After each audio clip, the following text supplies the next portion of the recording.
Smoking drinks பண்ணுறவங்கள்ட்ட இது பண்ணாதீங்கன்னு சொன்னால் நம்ம பழக்கவழக்கத்தையே கட் பண்ணிடுவாருங்க. இல்லைனா போய் சொல்லிடுவார். ஏன்ட்ட அப்படி தான் ஒருத்தர் வந்து நான் வந்து சிகரெட் அடிக்காதீங்க அப்படிங்கிற மாதிரி நான் அட்வைஸ் பண்ணிகிட்டே இருந்தேன். எனக்கு ரொம்ப தெரிஞ்சவருங்கிறனால நான் சொல்லிகிட்டே இருப்பேன். நான் எப்போ பார்த்தாலுமே சொல்லிக்கிட்டே இருப்பேன். நான் அப்போ ஒரு ரீசெண்டாக ஒரு டைம் அவரை பார்க்கும்போது என்ன ஸ்மோக்கிங் நிப்பாட்டிட்டீங்களான்னு கேட்டேன். நிப்பாட்டிட்டேன் அப்படின்னாரு. ஆனால் எனக்கு ஒரு ஸ்மெல் வருது அப்படிங்கிற மாதிரி நான் கேட்டேன். நான் அதுக்கு அவர் என்ன சொல்கிறார் அப்படின்னா, என் பக்கத்தில் ஒருத்தன் ஸ்மோக் பண்ணான், அந்த புகை வந்து இந்த பாக்கெட்டுக்குள்ளே போயிடுச்சு. இப்போ நான் அந்த பணம் எடுக்கிறதுக்காக அதை ஓப்பன் பண்ணேன்னா அந்த புகை சட்டுன்னு வெளியில் வருது அப்படிங்கிறாரு. என்னென்னலாம் விட்றாங்க பாருங்கள். அதாவது என்கிட்ட போய் சொல்லியோ இல்லை ஃபேமிலி உள்ளவங்கள்ட்ட மறைச்சோ இல்லை தன்னைத்தானே வந்து நம்ம அழிச்சிக்கிற ஒரு விஷயத்தை நம்ம யூஸ் பண்ணிகிட்டே இருக்கிறதுனால உடம்பு தான் வீணாக போகும், ஃபேமிலி கிட்ட போகும், பணத்தில் நிறைய லாஸ் வரதுக்கான வாய்ப்புகள் இருக்குது, கடனாளி ஆகிறதுக்கான வாய்ப்புகள் அதிகமாக இருக்குது. நிறையா அது ஒரு அடிக்ட்டு தான். அது ஒரு மோசமான செயல். இது கெத்தெல்லாம் கிடையாது, மோசமான செயல்.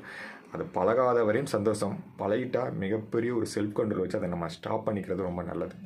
ஏன்னா நம்மளுடைய ஃபேமிலிக்காக வச்சு அதை நம்ம விட்டுறது ரொம்ப நல்லதான விஷயமாக நான் ஃபீல் பண்ணுறேன்.